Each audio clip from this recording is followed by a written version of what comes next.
Hello friends. If you are receiving Social Security or Medicare and you ever pick up the phone to call them, or they call you, there are new verification steps in place right now that most people are completely unaware of. And I mean that literally. Some of you are going to call SSA next week for something routine, a payment question, an address update, a Medicare enrollment issue, and if you don't know what's changed, you could get stuck on hold, get your call terminated for failed verification, or worse. You won't be able to tell the difference between the real agency calling you and someone pretending to be them. The verification process on both ends of the phone has been tightened, and nobody sends you a memo explaining what's different. Nobody calls you up in advance and walks you through it. You just find out the hard way, usually in the middle of a call you actually needed to get through.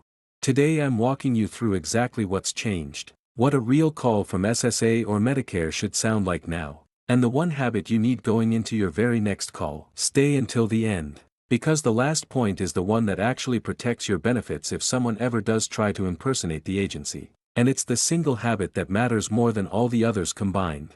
Before we get into it, if you're not subscribed to this channel yet, please do that right now and turn on the bell. Here's why it matters specifically for this topic. Phone verification procedures on government lines get updated periodically, and when they do, the agency does not personally walk you through what's new. They just quietly change the process and expect you to keep up. The people subscribed here find out what changed before they're caught off guard on a call that actually matters. The ones who aren't tend to find out mid-call, confused, frustrated, or worse, after a scammer has already taken advantage of the gap between what used to be normal and what's normal now. Subscribe now and let's get into it.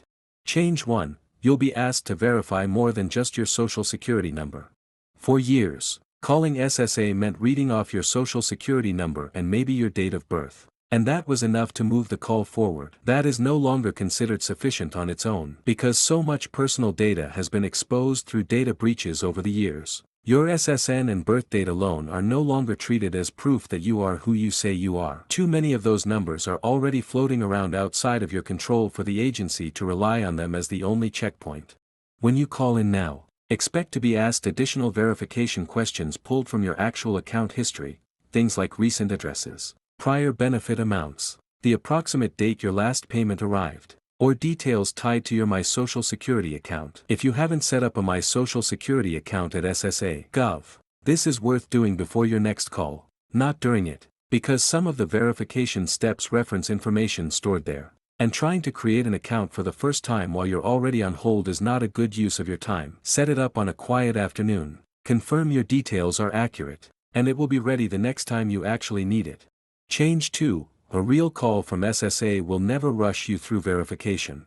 This is the flip side of Change 1. If you receive an incoming call claiming to be from Social Security or Medicare, and the caller barely asks you anything before jumping straight into a request for your number, your bank details, or a payment, that is a red flag. Genuine verification on the agency's side goes both ways. They follow a process, and that process takes a few minutes, not 30 seconds. A caller who skips straight to asking you for information without going through any verification steps themselves is not following how a real call is supposed to unfold. Think of it this way: if the agency is genuinely tightening its own verification standards, that tightening applies in both directions. They're not just going to ask harder questions of you while asking nothing of themselves. A legitimate representative can generally tell you why they're calling, reference something specific and verifiable about your case, and won't be offended if you take a moment to think before answering. Change 3. Callback and case number verification.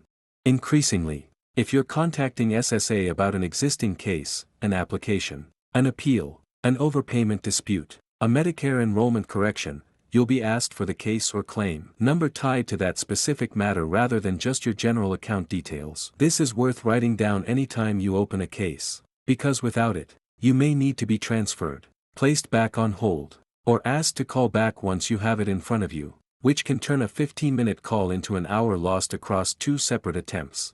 Keeping a simple folder or notebook with any case numbers, reference numbers, representative names, and dates from prior calls will save you real time on your next one. It also gives you something concrete to reference if a call ever gets confusing or if you need to follow up on something that was promised but never happened. Change 4. SSA will not ask you to confirm information over the phone that they already have. Here's something worth remembering on every call. Incoming or outgoing. Social Security already has your address, your banking details for direct deposit, and your Medicare number on file. A legitimate representative does not need you to read that information back to confirm it out of nowhere, especially not on a call you didn't initiate.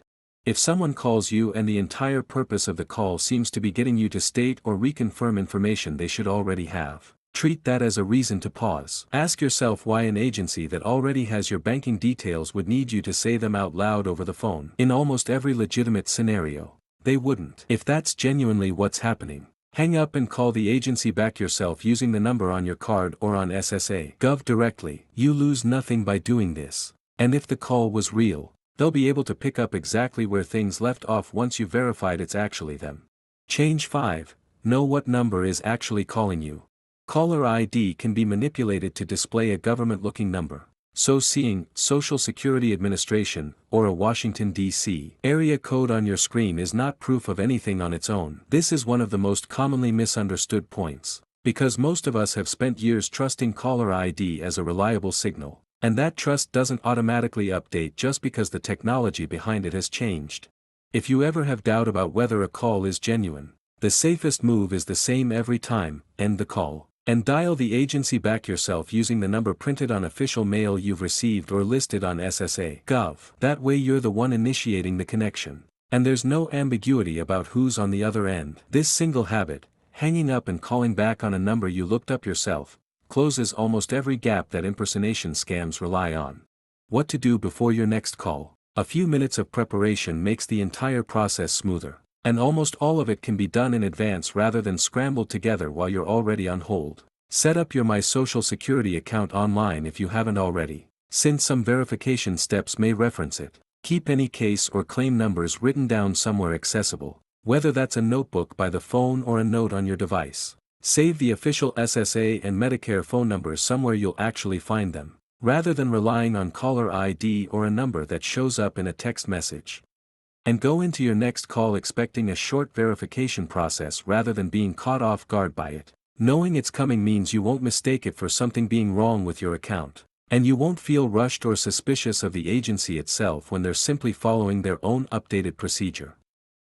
So here's the full picture. Verification on SSA and Medicare calls has gotten more layered. Your Social Security number alone isn't enough anymore, and you may be asked follow-up details tied to your account history.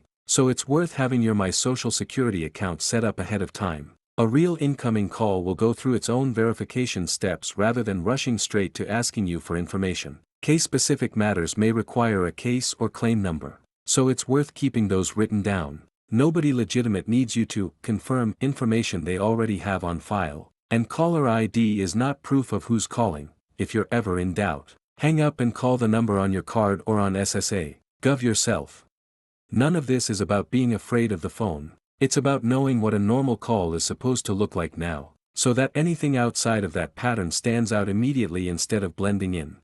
Subscribe, and share this with someone you know who's on Social Security or Medicare. This is the kind of thing that's genuinely useful the very next time their phone rings.